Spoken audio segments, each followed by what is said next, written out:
देखो सभी बच्चे पास होना चाहते हो ना, मिनिमम 30-45 नंबर तो लाना चाहते हो।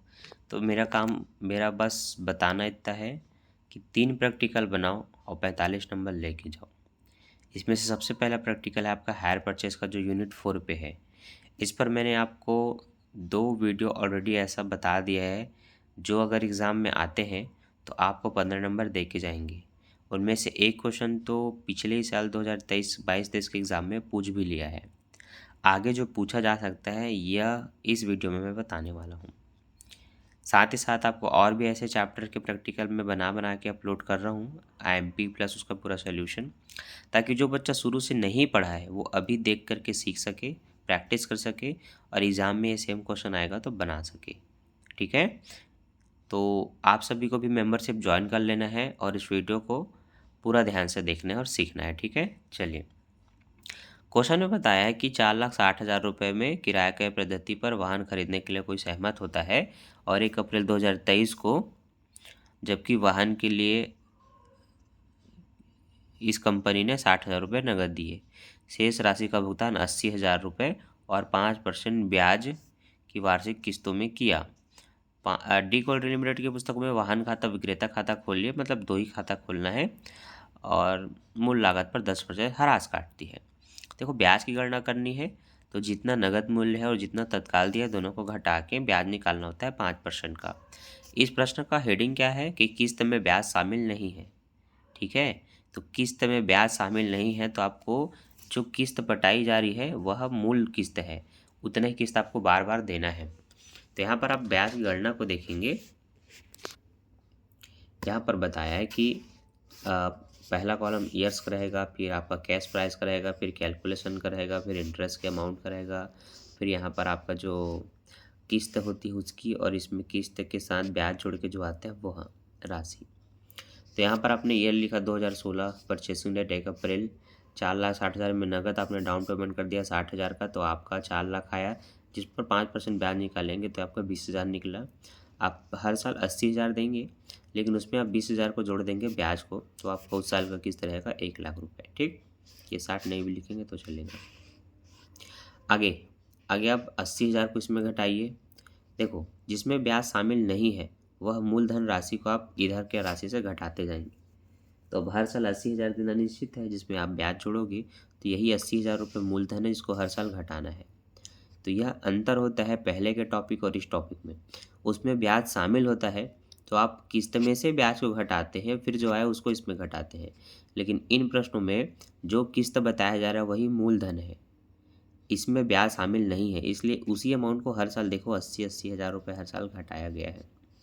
जो घटाने से आ रहा है उसी पर 5% ब्याज निकाला जा रहा है लाइन से, उन्हीं को 80-80 में जोड़ करके ये 1 लाख, ये 96,000, ये 92, ये 88, ये 84 करके बना दिया गया। ठीक, ये हो गई ब्याज की गणना।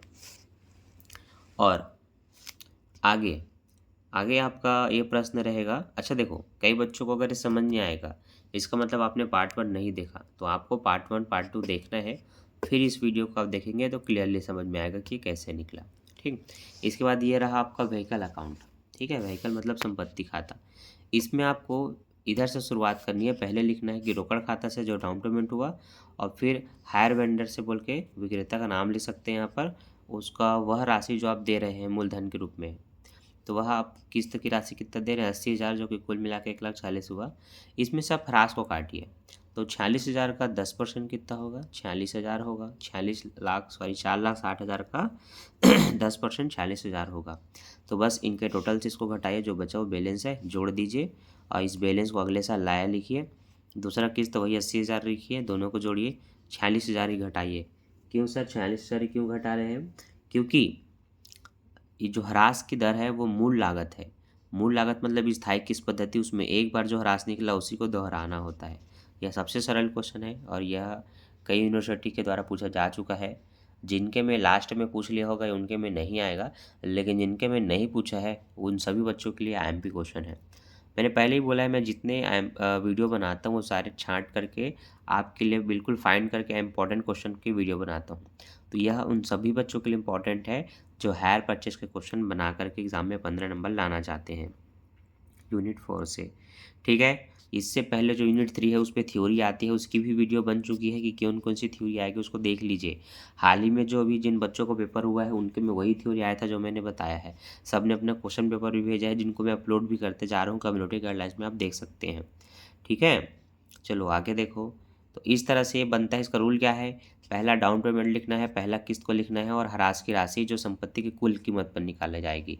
संपत्ति की कुल कीमत है 4,86,660, जिसका 10% आप यहाँ पर बोला है मूल लागत पर, तो 1 जीरो हटा दो तो 46,000 दिख रहा है, उसी को लिखना है और इनका टोटल से उसको घटाना है और जो इन दोनों घट जाए वो आपको बैलेंस को शेष लेकर लिखना है और जोड़ देना है। क्लोज करके जब आप 94 को फिर अगले साल लाएंगे तो फिर वही किस्त लिखना है जो आप अब हर साल देने वाले हैं। इन दोनों से वही 46,000 घटाएंगे, बार बार जो बच रहा है उसको लाएंगे 80 लिखेंगे और वही 46,000 घटाएंगे। ये 4-5 साल तक जब तक किस्त पटाई जा रही तब तक करना है आपको। जब ये आपका कंप्लीट हो जाता है तो आगे आपको बनाना है हायर वेंडर का अकाउंट, मतलब विक्रेता का खाता। विक्रेता को देखो आप 80,000 दे रहे हो और साथ में 20,000 का ब्याज दे रहे हो पहले साल पे, उन दोनों को यहाँ समाकलन में लिखो कि व्हीकल से 80,000 और ब्याज का कितना है 20,000 जोड़ के 1 लाख रुपये, तो रोकड़ खाता से 1 लाख रुपये, 1 लाख से क्लोज। अगली साल आप 80 दे रहे हो लेकिन ब्याज का 16,000 दे रहे हो, ये सब कहाँ है, तो भैया ये सब आपका यहाँ ब्याज की गणना में है। ये आप देख सकते हो 20,000 16,000 करके पूरा, ठीक है। तो इन्हीं सभी राशि को आप क्या करेंगे, यहाँ लाइन से लिखते जाएंगे। पहला किस्त पहला ब्याज 1 लाख लिख दिए, दूसरा किस्त दूसरा ब्याज 96,000 लिख दिए, तीसरा किस्त तीसरा ब्याज 92,000 लिख दिए। वही चीज़ों को लिख देना और खेल ख़त्म। यह एग्ज़ाम में आता है आपके 15 नंबर के लिए। अब सेम आप इसका क्रियात्मक क्वेश्चन देखेंगे।